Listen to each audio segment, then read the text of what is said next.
అప్పుడు ఈ శుభవచనం ఏమిటో అని ఆలోచించుకోవచ్చుగా.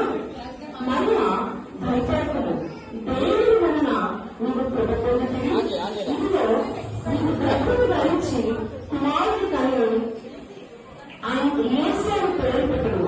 ఆయన గొప్పవాడై సర్వోన్నత కుమారుడు. అందుకు మరియా నీవు పురుషుని ఎదుగుతానే ఇది ఎలాంటి చెబుతున్నాను చెబుతాను.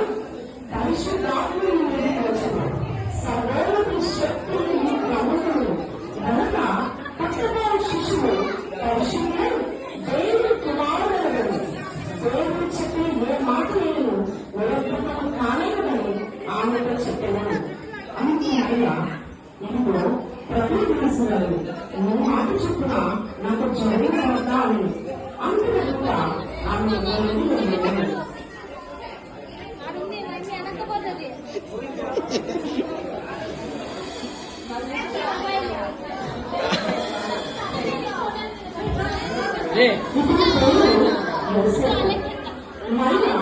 యోసేపుకు ప్రమాణం చేయడం.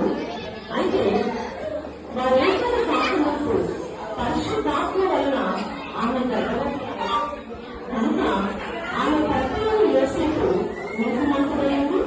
ఆమెను అలవాటుపరిచినగా రహస్యంగా ఆమెను జ్ఞానం పోషించను. అప్పుడు ఈ సంగతి గురించి ఆలోచించు చేయగలరు.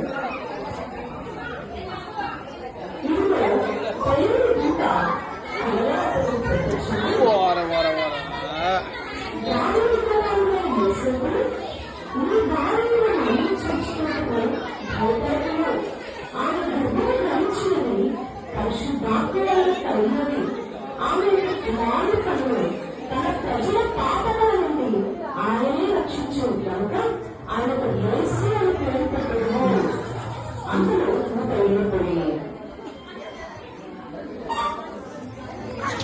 ఎవరు ఇల్లంతా ప్రభు దూత తనకు ఆజ్ఞాపించిన ప్రకారం చేసి తన భార్యను చేర్చుకున్నాడు. ఈ పిల్లలు అడ్డం వస్తున్నారు.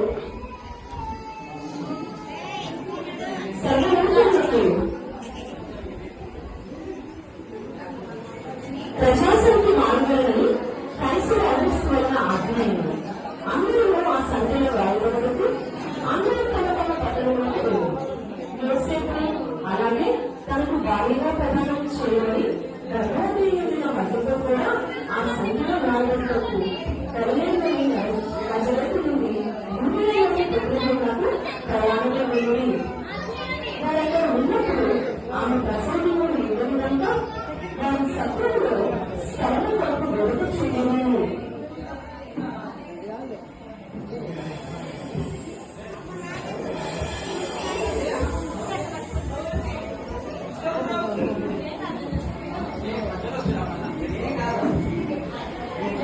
వారి స్థలం కొరకు వెలుగుచుండగా వారి యొక్క సత్రం కనడంలో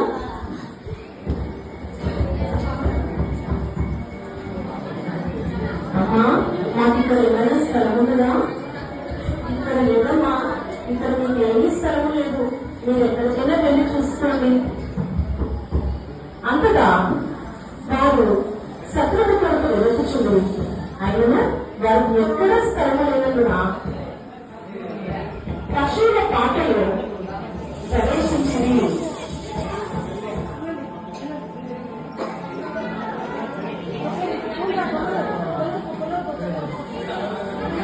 మరియా తన పరీక్షలు కుమారుని అని పశువులపై చెప్పి ఆయన పశువుల పట్టులో పాల్గొంది. ఆ దేశంలో కొందరు ప్రజల పాత్రలు పొలంలో అన్ని రాత్రులు తమ మందలు కాచుకుంటుండగా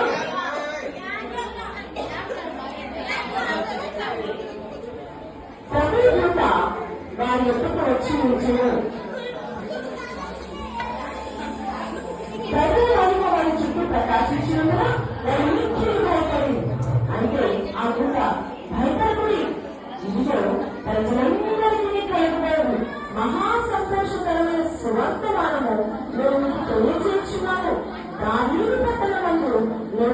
శిశువు మీ కొరకు పుట్టి ఉన్నాడు, ఈయన ప్రభు అయిన క్రీస్తు.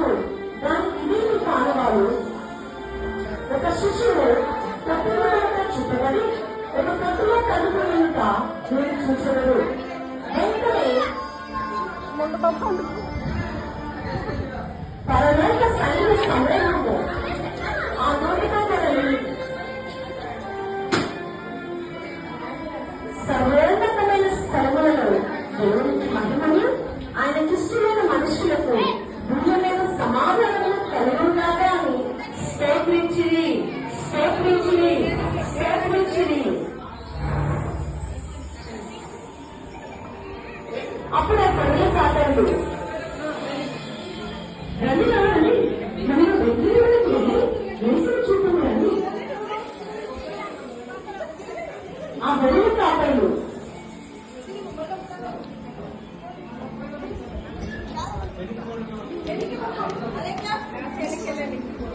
వేసుకు చూడ బయలుదేరి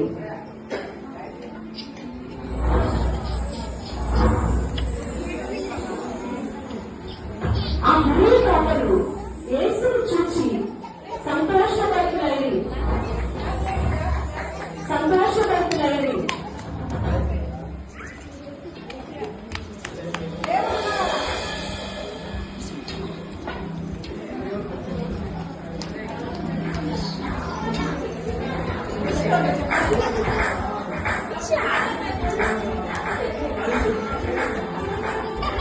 అప్పుడు అక్కడ ఉన్న దేవకాకులు వెళ్ళిపోయింది.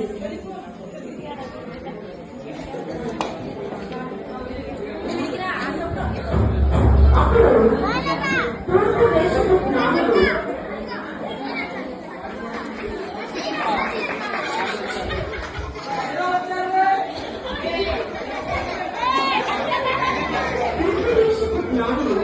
ఆకాశంలో ఒక నక్షత్రం చూసి ఆ నక్షత్రము యేసయ్యను ఎరిగి ఆయన పూజింప వెంబడించింది. ఆ నక్షత్రము ఆ శిశువుల మీద చోటుకి వచ్చే వరకు వారికి ముందుగా నడిచేను. వారు ఆ నక్షత్రం చూచి అజ్ఞానవంతులై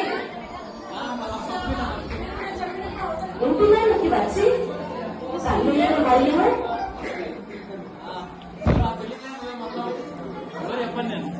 తల్లియైన మరియను ఆ శిశువును చూచి సాగిలపడి ఆయన పూజించి ఆయనకు కానుకలను సమర్పించింది.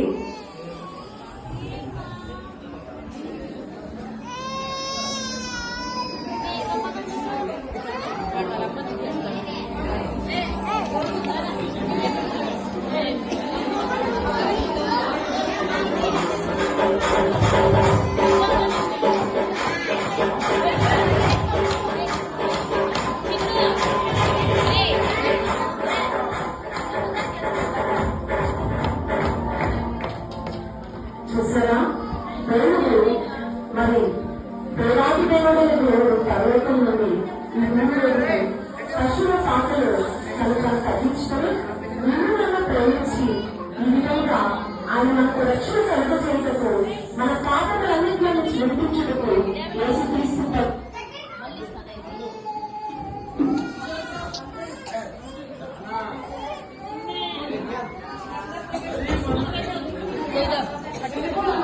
అయిపోయిందా?